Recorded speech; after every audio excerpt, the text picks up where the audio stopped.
Your call has been forwarded to an automatic voice message system. Matt Horn is not available. At the tone, please record your message. When you have finished recording, you may hang up or press 1 for more options. Put on your sexy swimwear. It'll improve my projections. I really appreciate you being here. It means a lot to me.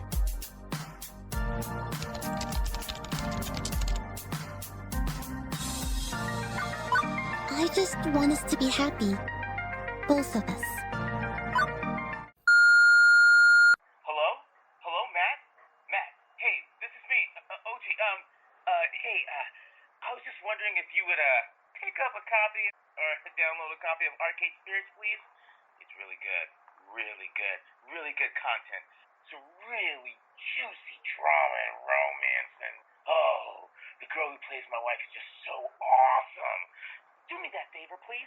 Just do me that little itsy teeny weeny whiny favor. Get Arcade Spirits. Do you need me to spell it for you? I know you don't. I know you don't. You know what I'm talking about. Didn't you ask me about it just the other day? That's the one. That's the one. Please, please, please. Again, this is your boy, OG. Please, get Arcade Spirits. I can't talk about it enough. Look, I can't even hang up the phone. I'm still asking, and you're not even picking up the phone. All right, Matt. Look, please, Arcade Spirits, it's good. It's good. It will be worth your time. I'm telling you, it's worth your time. Do it. Do it. Do it. Just do it, Matt. Just do it. On the line, we have Ogie Banks talking to us from... Where are you talking to us from, OG? Yes, I'm talking to you from West Hollywood, California. Oh, is that the locked down West Hollywood? Yes, it is. Yeah, we are very locked down. Facial mask everywhere. Even if you want to go outside for a walk, you have to wear a mask. So I'm pretty much stuck inside and getting everything delivered. Obviously, we're talking about COVID-19. We can't really get away from it, can we? What's it been like for you? What it's been like, it's been a lot of work on getting my home studio really put together. Because all of my jobs and everything, we're all at home now. But I really wasn't relying so much on my home studio. But now that has totally changed. That's kind of flipped my life in that sense. Personally, I've watched all the movies I wanted to see. I've caught up on all my TV. Now I'm just plain bored. I'm just getting cabin fever. Obviously, it's turned up 2 terms, which I love using in this podcast. And that is self-isolation, social distancing. Yeah. What's it been like for you keeping 2 meters away from everybody? It's been okay.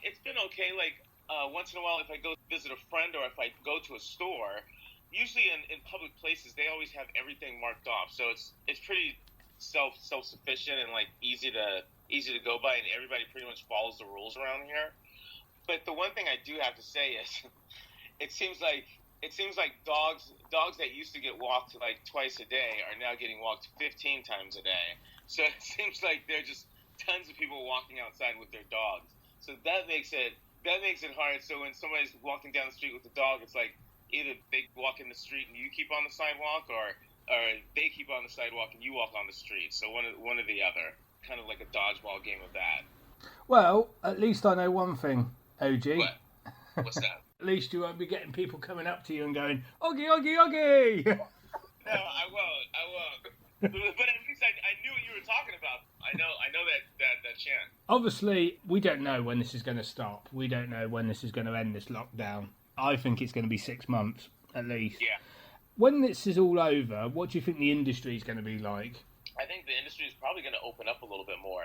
A lot of times they keep everything like LA, New York, Chicago. Those are your big VO places. But now you can have now with the technology and everything that we have nowadays, you can actually have like a home booth studio that's like the same quality as like NBC Studios or these other recording studios for animation shows right at your home. If you have the money and you know what you're doing, and you can make it sound just crisp and clear. So I think it's actually going to open up the field of opportunity and make competition just rise. That's what I really think is going to happen. Because now they're seeing that, I can work with Susie John that lives in Kentucky. their studio sounds just really good, and I can like put that into the show and like, wow, it fits really nicely. But a lot of times it doesn't work. They're finding out what works, because some microphones sound different than other microphones, so they're still figuring out all the little kinks, if that makes sense. But really, bottom line, I think it's going to open up the competition and open up the field of VO. Are you fully stocked up? Actually, I'm a bad eater. To be honest, I don't really eat that much. Yeah, I'm stocked up because it really doesn't take that much for me to eat. And also, the restaurants are gradually opening up more and more, and it's so easy to get delivery and to pick up something so easy. They make it so easy that I've been doing a lot of that, just picking up and delivery stuff. Well, the reason why we've got you here is to talk about Arcade Spirits. Yes, yes. Obviously, it's been released. It's basically a game about an alternate timeline where the video game crash never happened in the 1980s, and we're in 20XX. 20XX, presumably going to be 2010? Yeah. We don't know. We presume. Yeah.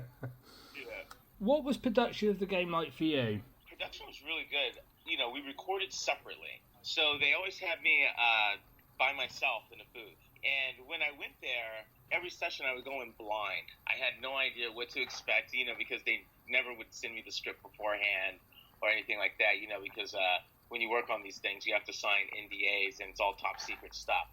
So you can't even talk about it before it comes out, really. So I'm blind. I have no script. I don't know what's going to go on, what's going to happen with my character, with the scene. They take me in the room.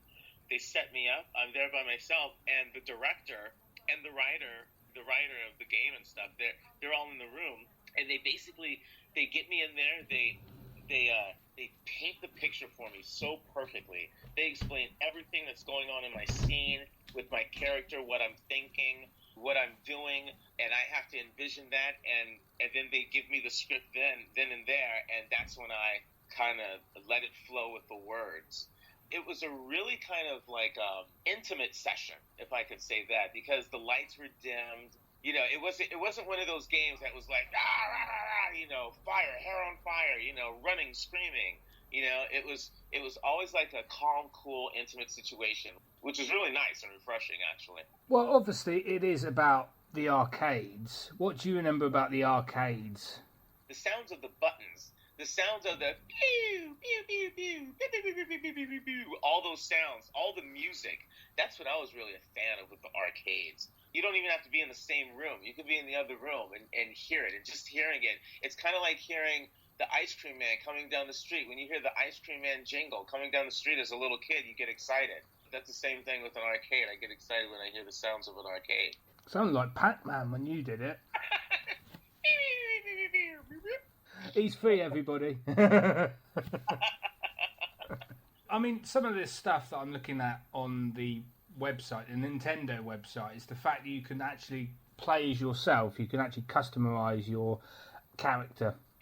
Yeah, they really were in depth with all of that. They really did get in depth with the character and who you are. And I remember at the audition, when I auditioned, I remember them talking to me and explaining the audition, and they really got in depth with who I am as a person, what I was about, my background story, my future story, my present story. They were really detailed. They kept it to where I could be a sponge and take it all in. And a cool thing is other people that were in the game called me up after recordings, and they were just like, oh, how did your session go? And we would just be enthralled with the session and like how detailed our characters were, and we felt like we knew each other even though we weren't recording in the same room with each other, So it was kind of like a weird connection that way. You're playing Gavin, aren't you? Yes, I am. Yeah. Can you sort of give a quick overview of his character? Gavin.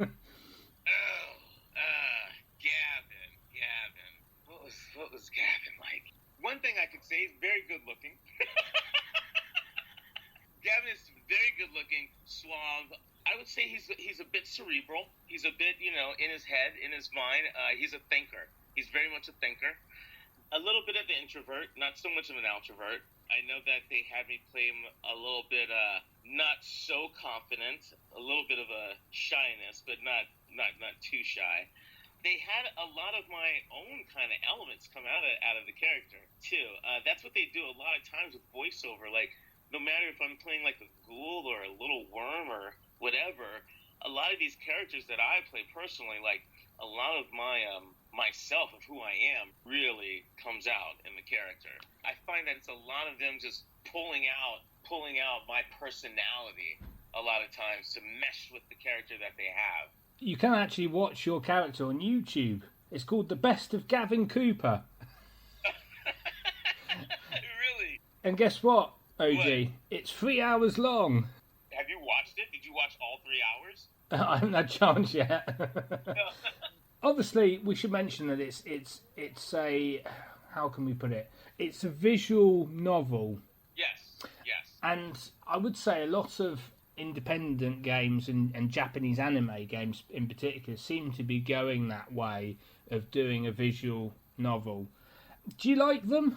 Actually, I do. You know, the one thing about voiceovers that's really cool is just the different types of voiceover jobs there are. I mean, with this being, you know, centered on like a novel-like type of feel, it makes the session, like what I described earlier, like very different from other sessions that I'll do, like the other week, or for another show, or for a commercial or something. So it makes the experience of being a VO actor like pretty awesome, because it's a whole different animal. So yeah, I love it. Because it does seem to be the way going forward now. It sort of tries to make it feel like either a TV show or a film. Yeah, and I think that's why they that's why I said like earlier, they get really detailed. Like, this is like one of the jobs where we really had conversations. Like, before we recorded, we would have conversations about the character, again about the world, about what was going on, just the story really, just the story. They really would punch in the story in my head for that day, just so that, you know, I would be there and I would feel it. I mean, it is multi-lineared and actually sort of huge, I suppose, in terms of what direction you go in nowadays. Yeah. It's more interactive these days, I find. On the actor side, on the VO side, that's where you just have to trust. You have to trust the director and you have to trust the writer, because sometimes I would get lost and I'm like, okay, so what are we really doing? But you just have to trust and be in the scene and just like do it, go for it, and be there, and know that they're going to put the puzzle pieces together to make it come out right, you know? Are there any sort of funny anecdotes you can share about the production of the game?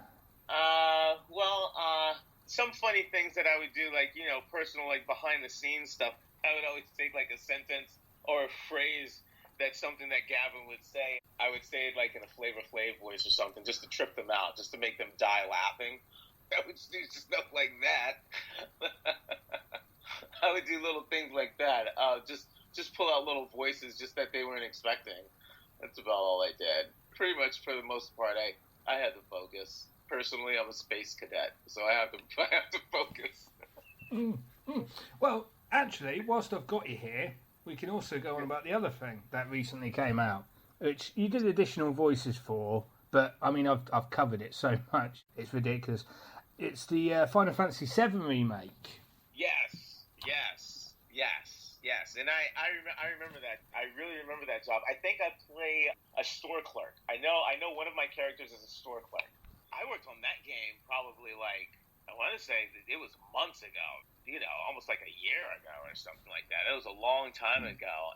I was glad when that came to fruition, because it was really fun playing the shopkeeper. I didn't have like a ton of lines, but the lines that I did have, we had fun with them. We made sure to have fun with them. I've also been in a couple of the other Final Fantasy games way back in the day. You know, some of the first versions of the Final Fantasy games. I think X2 or something like that I was in. I always enjoy doing the Final Fantasy games. They're always fun. Let's talk a bit about you, OG, you yourself. Okay. Yeah. What made you want to get into the industry in the first place? Oh, wow. Well, in the first place, I was in the music industry. So I was singing. I was doing music in the music industry. And from the music industry, I fell into the acting industry, doing some on-camera stuff. And I was in Mighty Morphin Power Rangers. I did about 3 episodes of that as the Dark Ranger. And then I was in Newsies. with Christian Bale. I was in that, worked on that for a couple of years. And then after that is when my agent kind of sent me on some voiceover auditions. And I was like, voiceovers? And they were like, yeah, voiceover. And so I went to this voiceover audition, and it was on the Warner Brothers lot. And the guy had me come into his office. He showed me a picture on the wall of a cartoon character, and he said, the script that I gave you, he goes, I want you to look at that picture, and I want you to do a voice for that picture, but act for me. And I said, okay, I'll do that. He liked what I did. He gave me the full script. He said, we'll have another meeting. Long story short, that was one of my really first big VO jobs, and it was for Space Jam, and from that point, I just, I got an actual voiceover agent and really just started clipping along from there and learning the ropes and just like going for it with the VO. And we just meshed together and just got married like a beautiful married couple. Yeah. Who were you in Space Jam then? Buckus, the big purple monster with the smile. Yeah, I helped with that voice. I helped with that voice, yeah. What advice would you give to anyone wanting to pursue a career in the industry? Acting lessons. Acting is the biggest part of doing VO. Back in the day, it used to be about having a voice like this or having a special voice, and now it's about acting. All the auditions and jobs that I go for, it's about your acting chops, your acting skills. That's what they really want to come out. Just like Arcade Spirits, the acting really has to come out. So my advice would be first and foremost, get your acting chops up. Take an acting class first. Make sure your acting abilities are at full capacity, because then you have to take those acting abilities and not use your face or hands or body and act through your voice, which is a whole different monster. But I would say acting classes. Well, I've had a look at your IMDb. Can I just say, I'm a 90s historian. Oh, really? Yeah. So, obviously, Mighty Morphin Power Rangers, I did notice it. Why is this even coming up in an interview? It's one of those projects which I didn't have when I was a kid. I don't know anything about it, OG, so nothing to do with me. Okay. But obviously, it is 90s connected, I suppose, in terms of her career. It's Britney's dance beat. I knew you were going to say that, man. I knew you were going to say that. What about that? What about Britney's dance beat? I mean, the funny thing is, I suppose, is the fact that you've got second billing. Yeah. I totally remember that job. I remember that job. It was like all of Britney Spears. It was all of Britney Spears, like all of her people, like all her dance people. And they wanted me, because I was in Newsies and I had some dancing experience and stuff, they really, really loved that. Britney Spears Dance Beat was like one of the very first video games I think I did, So I remember in that session, I was literally dancing in that session. Like, they had me dancing around like a choreographer and stuff in that session. I remember at the end of that session, it was like I went to the gym for 4 hours. I was sweating. My shirt was dripping wet. But that was a good time. But that's so funny you brought that one up. I mean, the interesting thing, I suppose, about your career is the sort of the strangeness of it. Because nobody I have met so far has ever done Saints Row, which you were in for 3 of them, and then within other parts of your career has done something like Bratz the Video. Yeah. I changed it up. I'm a little chameleon. I'm a little chameleon in this business. Bratz Rock Angels as well. Yeah, that's where I played Dylan. Cool Dylan. Yeah. I love that. Yeah. I just jump into it.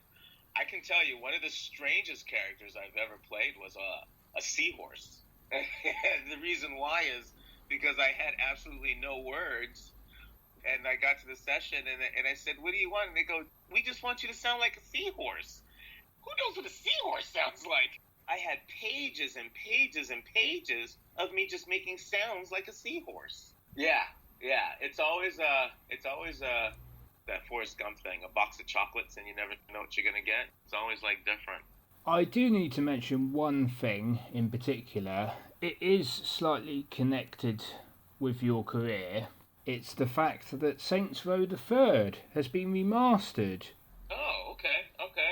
They're really taking the old games and bringing them back, and especially with people staying at home now, you can play at your house. I can play you, Matt, from your house. Today's games and the old games, which is pretty cool and fun. So yeah, they're coming back strong with a vengeance. All these old games, and I love it because it gets to pop my memory, and I get to play these games again because I remember when I was excited being in Saints Row, and when they came out, I would buy them and I would play them and I would listen, I'd laugh and ha ha ha. And so now them coming out again, I get to do the same thing, but years later, which is awesome.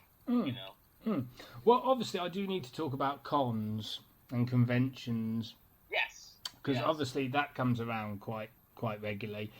With cons, you get the cosplayers and the fan art and the fan stories and people asking you questions like, what was it like working on Britney's dance beat? I do have to ask the question. Yeah. Which characters from your career have you seen people dress up as or done fan art for? I've seen a lot of Luke Cage, Power Man. I've seen a lot of him. But the number one that I've seen is Darui and Omoe from Naruto. My Naruto characters. Those are the ones that I see the most. Naruto characters are number one. My Spider-Man characters, Luke Cage. There'll be some Miles in there, but yeah, the Naruto characters seem to be number one. Oh, Monster High fans really come out and really dress up for that show too. Those would be the top three. Yeah. I managed to cover, this was a couple of years back, I managed to cover Fallout 4, which you were in. I think is probably one of the best of the franchise. Oh, really? Oh, okay. Don't I play, wasn't it Harvey Garvey or something like that? No, Hulk Holmes. Holcombs, yeah, Holcomb. Yeah. That was a while ago. Yeah, I remember that. Fallout 4. A lot of the gaming and anime franchises are getting adaptations for the movies. I know there's a Naruto being planned. God help us. Yeah. What are your thoughts? Who doesn't want more of what you like? I mean, because personally, I love video games.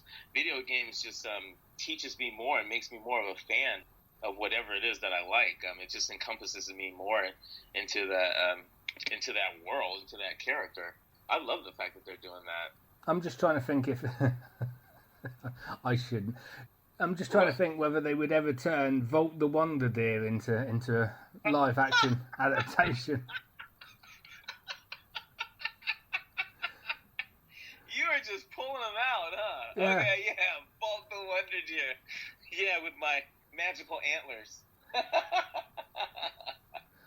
That would be a cool one. It would be visually really cool because the color on that show was amazing. I love the color. Are there any roles that you haven't done yet that you would like to do?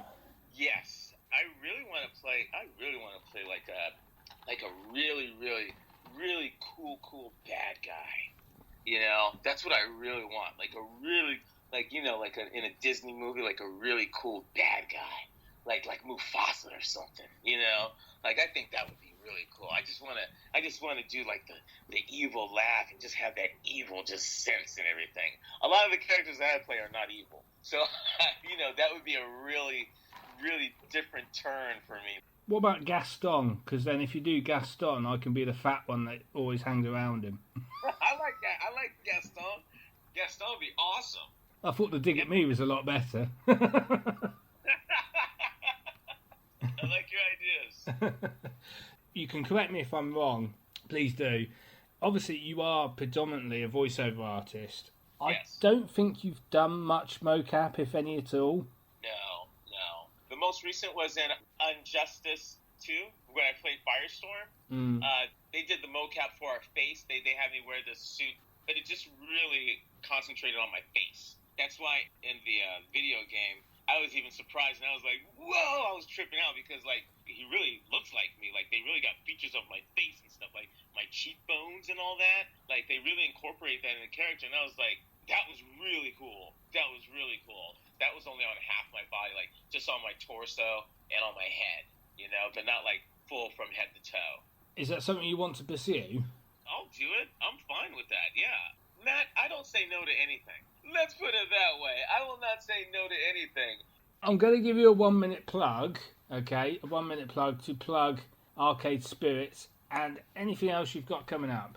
Okay. Arcade Spirits, if you haven't checked it out, please check it out. As far as my projects coming out, I have some episodes of Muppet Babies that should be coming out there. I play Scooter on Muppet Babies, so that should be coming out pretty soon. But as far as Arcade Spirits, please make Gavin Cooper your most favorite character in the world.